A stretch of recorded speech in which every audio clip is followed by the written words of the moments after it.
Semiconductor के supply में आपको सुधार आते हुए दिख सकता है। ये बयान आ रहा है टीएसएमसी की तरफ से।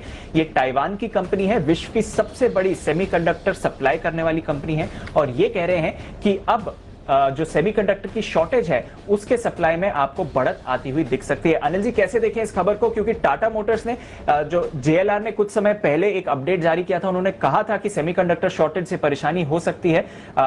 कैसे देखना चाहिए सर इस खबर को, जो टीएसएमसी अब कह रही है कि सप्लाई बढ़ेगा आगे जाकर? दीप, यही खबर थी जो टाटा मोटर्स को 350 से 310 तक लेकर आई है और यही सबसे बड़ी राहत की खबर है।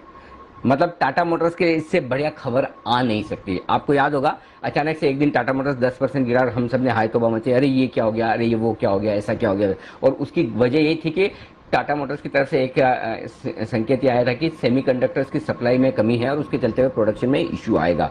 अब ये ताइवान की जो कंपनी है टीएसएमसी, ये दुनिया की सबसे बड़ी सेमीकंडक्टर सप्लाई कंपनी है। और अच्छा, टाटा मोटर्स को ये सप्लाई करती भी है, तो दोनों तरीके से। सबसे पहली बात तो ये कि ये सबसे बड़ी सप्लाई कंपनी है और दूसरी बात ये सप्लाई करती भी है। इन्होंने कहा कि सप्लाई जल्दी बढ़ेगी और इसी तिमाही से सेमीकंडक्टर्स की सप्लाई बढ़ जाएगी और कोई चिंता की बात नहीं है। तो पहले टाटा मोटर्स ने भी कंफर्ट दिया कि जल्दी सप्लाई नॉर्मल होनी चाहिए और अब ये पूरा का पूरा एक्शन आता हुआ दिखा है टीएसएमसी की तरफ से, जो दुनिया की सबसे बड़ी सेमीकंडक्टर सप्लाई कंपनी है। वो ये कह रहे हैं कि हमारी सप्लाई जल्द बढ़ने वाली है, आप चिंता मत कीजिए, आपको जितने सेमीकंडक्टर्स चाहिए वो इसी तिमाही से मिलना शुरू हो जाएंगे। और ये सब कुछ कहा है उन्होंने अपनी एक कॉल में, जो उन्होंने पूरा विस्तार से बताया है कि क्या कुछ हुआ है। और सबसे बड़ी बात है, पूरी तरह से उन्होंने कहा कि अपने जो कस्टमर्स हैं टीएसएमसी के, उन्हें जल्दी वो सेमीकंडक्टर्स की सप्लाई बैक टू नॉर्मल कर देंगे। और अगर सप्लाई बैक टू नॉर्मल होगी तो फिर टाटा मोटर्स जो आपके लिए 10% से ज़्यादा गिरा था उस दिन और उसके बाद भी गिरा,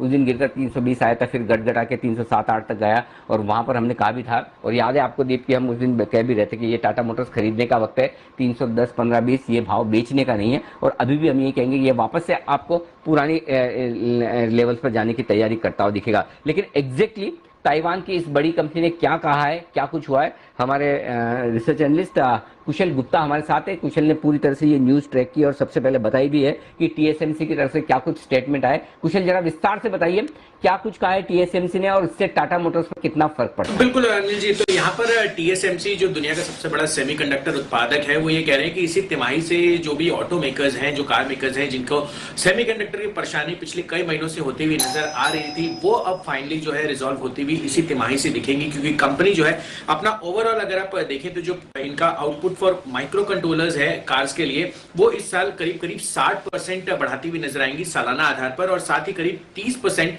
जो है ये इजाफा इनके ओवरऑल प्रोडक्शन में होता हुआ दिखेगा प्री पेंडेमिक लेवल से। तो डेफिनेटली काफी ज्यादा जो है कंपनी अपने प्रोडक्शन बढ़ाती हुई नजर आएगी। और ये जो इश्यूज था, खासकर टाटा मोटर्स जिस तरह की प्राइसिंग यहाँ पर रिड्यूस हुई थी, जब इन्होंने टाटा मोटर्स ने कहा था कि सेमीकंडक्टर की जो शॉर्टेज है वो आगे के लिए भी कंटिन्यू रह सकती है, उसका जो इलाज है वो टीएसएमसी अब प्रोवाइड करती हुई नजर आ रही है। और डेफिनेटली ये जितने भी ऑटो मेकर्स हैं जिनकी वजह से सेमीकंडक्टर के इश्यूज की वजह से इनकी वॉल्यूम पर इंपैक्ट होता हुआ पड़ता हुआ दिख सकता था,